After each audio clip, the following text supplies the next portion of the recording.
Good day, everyone. I guess life is a little anticlimactic sometimes. 10% doesn't feel the same without him. This song's been made on GarageBand for the memes since 2020 and still used for 10%. Alright everyone, and welcome to 10%. This is actually 10% this time. You know, it's the start of the year, start of the cycle. Male pattern baldness is creeping in. There's already threats of everyone starting a war with everyone already. It's fun. It's beautiful. On one corner of the world, you have, Parliament being absolutely decimated by Viking. I haven't seen anyone cancel him yet for appropriation of culture. I'm interested in seeing it. Oh, for goodness sake. I have a gift for you for 10%. It's the Gong of Freedom.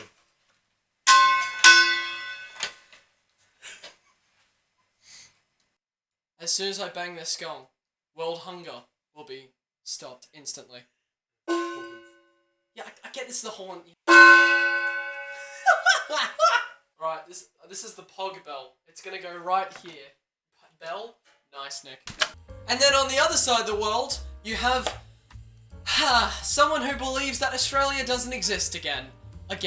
I don't think Australia doesn't exist. I know Australia doesn't exist. I don't think your brain doesn't exist. I know it doesn't exist. I think that dude should do an impersonation of a mute person and just say... Anyway, so I want to get into today's topics, because why the hell not? It's a bit of a juicy one. So we're going to start off with a bit of an Australian topic.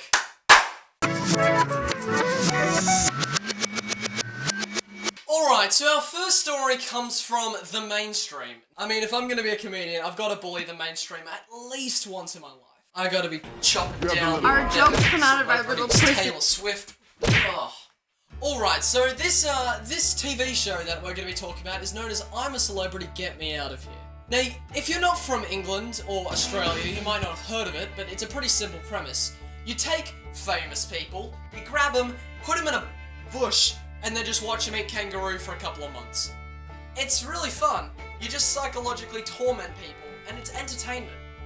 One more pickup and then we're at the beach and hopefully we've got to run and peg it and try and get that luxury night. It's just the modern version of watching Christians being killed in the Roman Colosseum, to be fair. I didn't originally actually watch this show. I wasn't interested.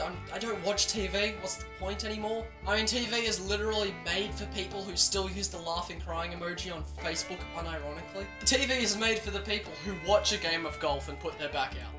But I kind of got into it for a bit because I heard that there was a comedian on the show by the name of Ash Williams. Now, as someone who wants to be a comedian, I've been watching a lot of shows because I want to hear and see what they have to do.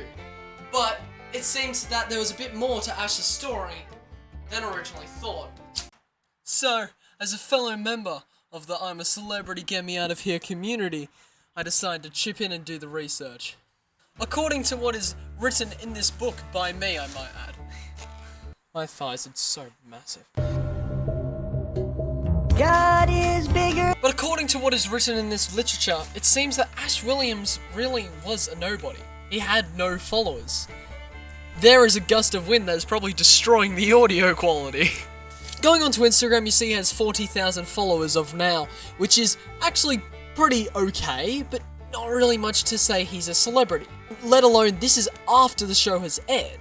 Before the show aired, his posts barely could make it over 1,000 likes if he wasn't showing his pecs. Put two posts side by side that were posted in the same time, and one of them's of him, and one of them is of a joke, there's a clear difference. But then even better, on Twitter he only had 19k followers, not even 20, and that's of right now, after the show has aired. Literally, trying to see him break over 50 likes on one tweet is impossible. But the kicker is this. On YouTube, he only has 700 subscribers. 700! I was shocked when I saw this, and his most viewed video barely has over 20,000 views. Like heck, I could go and I'm a Celebrity, Get Me Out Here because I bullied a 3-year-old. Ronald OMG fat furry Ronald. Isn't he like 12? Just like, yeah. It's literally like he's a nobody. So, how is he on the show? He has no followers. It's one of those just weird questions. So I thought that was a bit weird, right? There's a lot of smoke.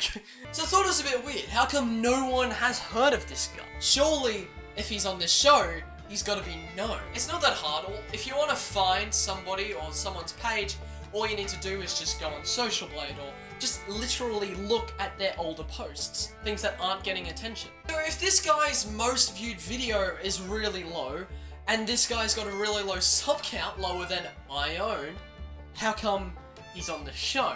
There's a couple of epic game theories to do with that, but nothing really solid. There's no solid evidence to prove really any conclusive thing. A lot of this is just wild guessing based off someone's thread. I mean, that's literally my whole YouTube channel, taking one minor detail and turning it into something that shouldn't be minor. So what could some of those theories be? Well, first off, it's pretty simple. He just bought his way onto the show. It's not impossible to say it, but it's very unlikely. There's not any evidence I can give. It's a pure hypothesis and it's just slanderous. Please don't sue me. I swear, I can't pay it. Another theory could be that he has some sort of personal relation with a person on the show, but that's unlikely as well, and there's no proof for that. But there is one theory that does seem to stand... But there is one theory that actually seems to make sense and kind of stacks up. You see, there were many girls that were put on the show. There were two with way bigger follower counts who it's kind of seen for Ash to flirt with. There was one in particular girl who I'd like to talk about.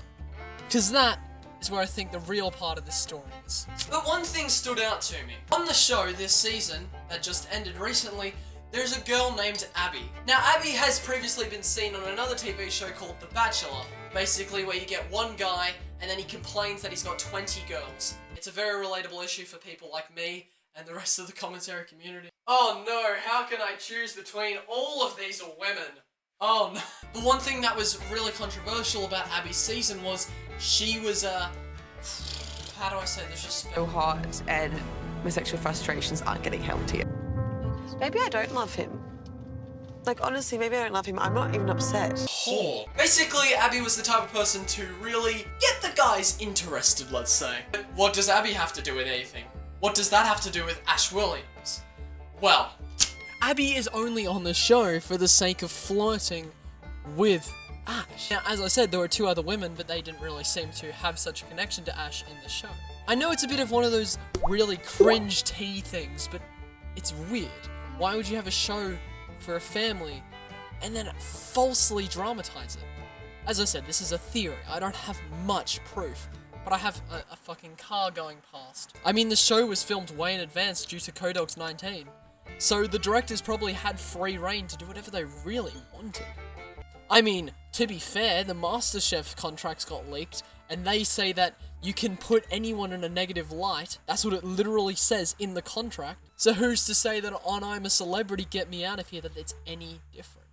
The mainstream's evil. And oh my goodness, is that a tiger? Ugh. So in the end of this, there's basically just one main theory. He's a nobody who they put on the show just because he was relatively well known and he was good looking. And that's it.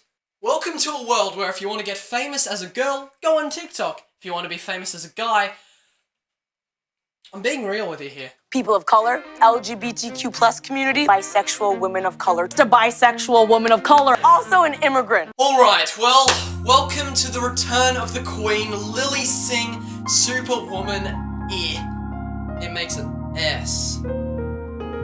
Makes it N. That makes it, whoa. So, Lilly Sing is a very well-known YouTuber, for some reason. We've talked about her on the channel before because she's basically, Lilly Sing is a comedian for the girls, let's say. She makes videos with very basic senses of humor.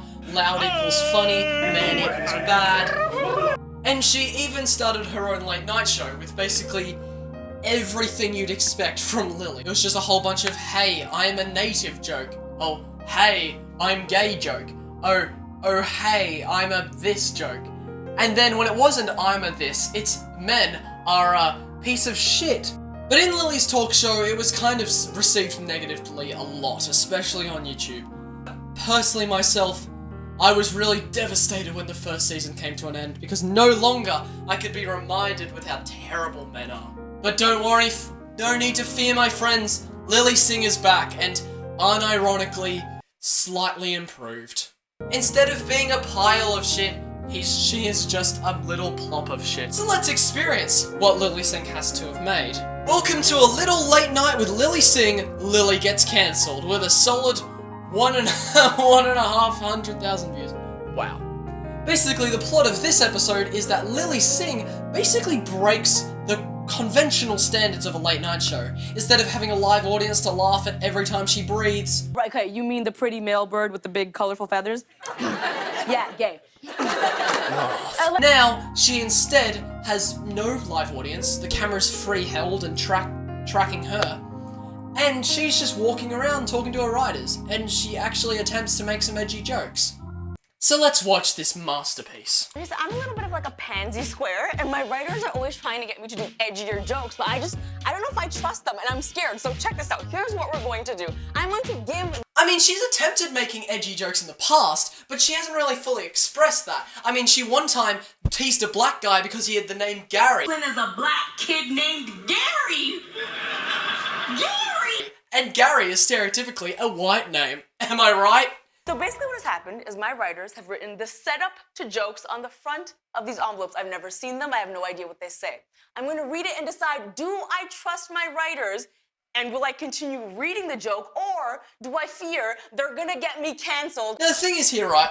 I actually like this idea of a video. It's honestly a pretty creative idea. It's something I would do with my mates. But when the edgy jokes are, why did the black chicken cross the road to get to the other side? It's not edgy, it's just a joke that mentions race somewhere there. You'll just never hear the joke. However, if I'm a scaredy cat, which I probably will be, I have to spin the wheel of consequences. That's the name we're going with, right? Okay, cool. I've never seen these either, so I have no idea what... Let's see what these consequences are. 10 sit-ups. You know something's rough when it's a consequence to do exercise. Nose death. 10 push-ups. Pectorials. Slap on the wrist. I can imagine the writers just come out of Zoom, their hands just fly through the screen and slap her, the naughty girl. What's the difference between Americans and the Smurfs? I am completely fine reading this. I'm not even hesitating a little bit. As a Canadian, I am all for this. So, what's the difference? As we all know, what? Even I can't make a joke. What does that mean? Whenever Kaization next uploads, in the next distant decade or something like that, I want everyone to just go into the comment section, just write the word Canadian. Difference between Americans and the Smurfs. When they say Blue Lives Matter, it isn't racist. Well, it's ironic that they're using envelopes because delivery is very important. Take one of Tom Scott's jokes, for example, in one of his TED Talks. Not TED Talk, he just talks to some people in a barn or something like that. But he basically has a whole skit talking about emojis and he somehow managed to make emojis funny. Delivery is really important in comedy, and yet somehow Lilly makes it a way to stuff it up. Who wrote that? Was it one of you that wrote that? Sabi, you're wild. Look at you. You're crazy. Look at you. Look at you, you're crazy. Sabi, you're wild. Look at you. You're crazy. I'm crazy, I'm bad boy Halo. You and your effing pink polo. Did Chris Brown ever win the Best Male R&B Vocalist Grammy? I'm gonna go for this one. No, he only beats women. Once again, that's actually a pretty decent joke. It's just the delivery is awful. And the ironic thing is, it's not even written by Lilly. These are good jokes, not even written by her. I support women! Bitch, if you didn't support women, what are you? I'm homophobic and I'm gay. I hate myself. Happy, look at you, Sebi. You're so happy. Lilly, we're punching up, just like Chris Brown did. What's up? Chris Brown's fists. Oh no. What did Malala think was the toughest subject at school? Basketball. Did she get ahead in the game? I absolutely do not trust my writers with this. There is not a part. Yeah, spoiler alert, she doesn't say this joke, which I think is safe. The comments say, I love how Lilly didn't want to make fun of Malala. That's the girl, love shining. Yeah, of course you're not gonna make fun of her. She's a brilliant, brilliant woman. She did great things. I just made fun of her because I am a misogynist. She's a great woman. She did great things. Fair enough. It's not something to be praised at. It's like, congratulations, you didn't make a joke about 9/11. What? What's the difference between BTS and Logan Paul? Okay, you want me to make a joke about BTS and you think I will survive? Do you trust me? No!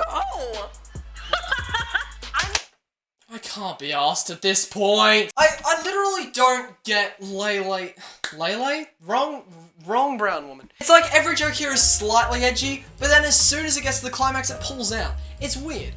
Literally, Lily, get over it. Get over this. Like, I get being PC is a good thing in a lot of cases. If you're gonna make a video talking about trying to make edgy jokes, literally just make them. It's like, so far she hasn't even said one gay joke, which I don't understand. She literally always says how she's a bisexual woman of colour, and yet she hasn't said it yet. Or maybe she doesn't want to, because in Lily's eyes, this is what being gay is like in the 21st century.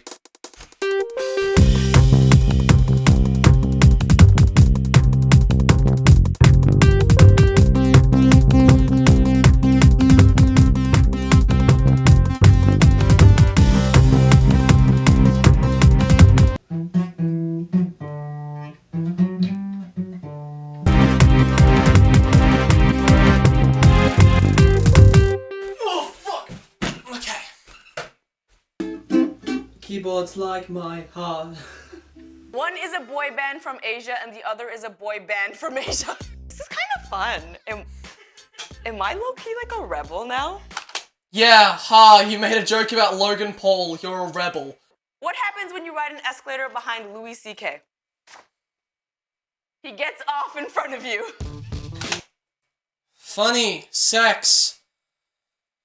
Hey, that's a sexual reference, you know, because it's like... Time to hit the pog thing. I broke it. Alright, I've had enough. Far out. Number 7. Student watches. Alright, I'm gonna speedrun these last two stories, because I bloody cannot be asked to record anymore. I'm really tired. Shit.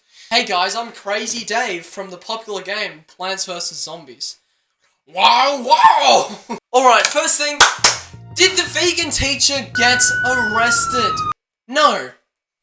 No, okay, go back a bit. Okay, so the vegan teacher, there was an article saying that she might have got arrested. It's false, she didn't, but there was a lot of people believing that she did. I even said it in my TikTok video, but I was just wrong. There's dust in the air, let me light it on fire. Come on. Come on. Love the smell of flint. Alright, so did the vegan teacher get arrested? No, she didn't. Apparently she impersonated a teacher, impersonated the police. Nothing actually happened. So if someone says that she's getting arrested or she's going to prison, she didn't. Don't believe them. Although we would much rather that she did. But I understand some of you might get off to the idea of an 8-year-old fossil who eats lettuce all day. So good news for you, she's not going anywhere.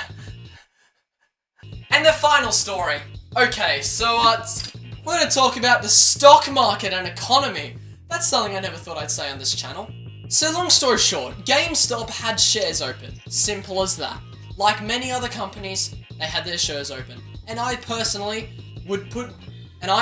have money in shares as well. It's a good investment idea if you can play the game right. And a lot of people spend a lot of their life watching these just bars go up and down and up and it's a pain, okay?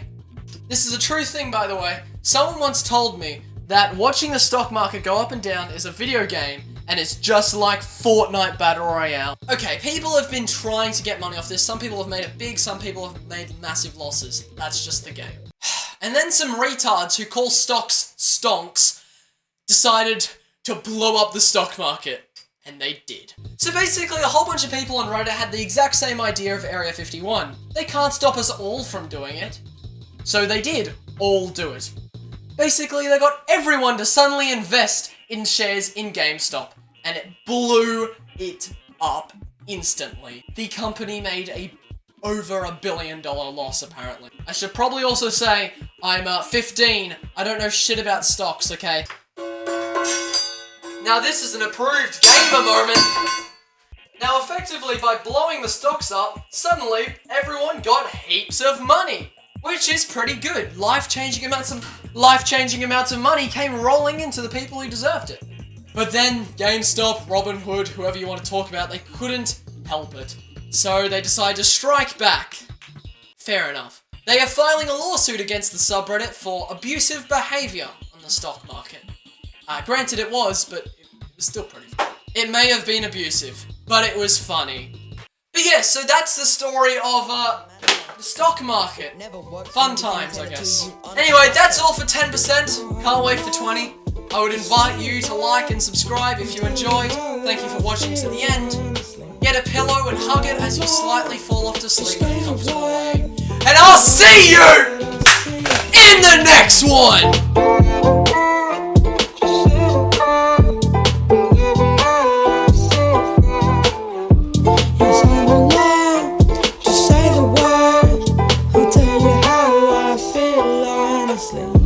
Yes,